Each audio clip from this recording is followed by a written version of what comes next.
Selamat datang lagi di seri Quality Management. Sekarang kita bahas klausul 6123. Ini klausul IATF tentang contingency plan.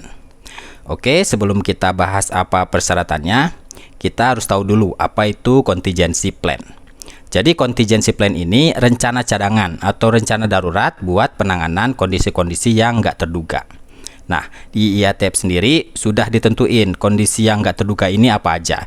Cuman ini adalah minimumnya. Jadi kalau ada kondisi-kondisi yang lain dianggap perlu oleh perusahaan, ya boleh ditetapkan juga contingency plan-nya. Pertama, kondisi mesin utama yang dipakai buat produksi ini rusak. Atau alat-alat lain yang kalau rusak produksi jadi nggak bisa jalan.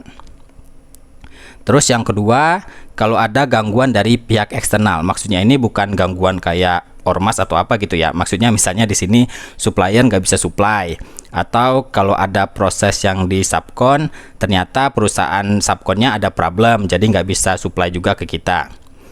Terus yang ketiga, kondisi bencana alam yang sering terjadi atau terulang kejadiannya. Misalnya perusahaan kita sering kena banjir atau mungkin juga sering ada gempa. Nah, ini juga berarti harus dibikin contingency plan-nya. Keempat, kalau ada kebakaran, jadi produksi harus stop atau juga jadi banyak rusaknya di PT atau di perusahaan. Kelima, kondisi pandemi kayak waktu COVID.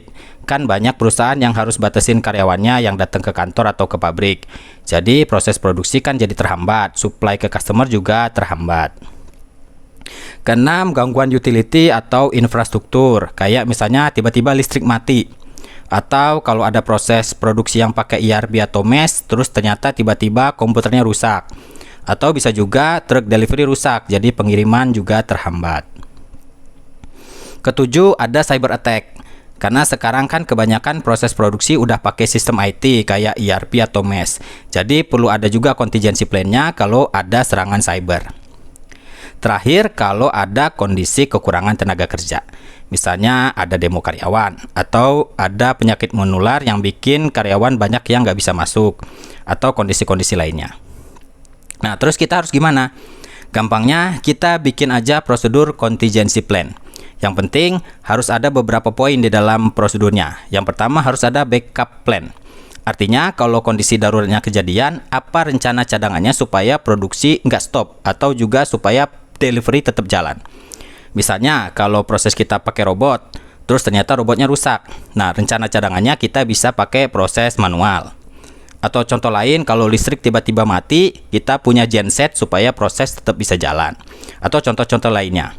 Intinya, setiap kondisi disiapin rencana cadangannya supaya proses produksi tetap bisa jalan, sama delivery juga tetap bisa jalan. Terus, kita juga harus tentuin recovery plan. Maksudnya apa yang mesti kita lakukan supaya kondisinya bisa cepat pulih. Jadi proses bisa jalan lagi dengan proses yang normal. Nah, kita juga perlu tentuin batas waktunya, batas waktu recovery plan. Jadi batas ini adalah batas ketika kondisi darurat ini nggak ganggu proses di customer. Kalau sampai lewat dari batas waktu berarti kemungkinan bakal ganggu proses di customer. Nah, jadi kalau sampai lewat batas waktu kita harus info ke customer terkait kondisi daruratnya. Terus, kalau kondisi darurat ini tiba-tiba bikin produksi stop atau mesinnya itu tiba-tiba mati, artinya proses pemadaman mesin kan nggak berjalan dengan normal.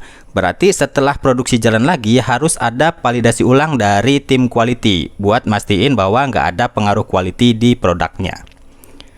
Nah, kalau prosedurnya udah ada, selanjutnya tinggal ditrainingin ke karyawan buat mastiin karyawan tahu gimana kalau ada kondisi darurat.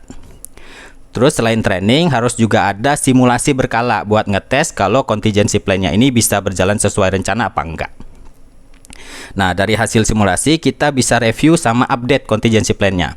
Reviewnya harus melibatkan banyak bagian, termasuk top management. Nah, itu oke, pembahasan contingency plan-nya.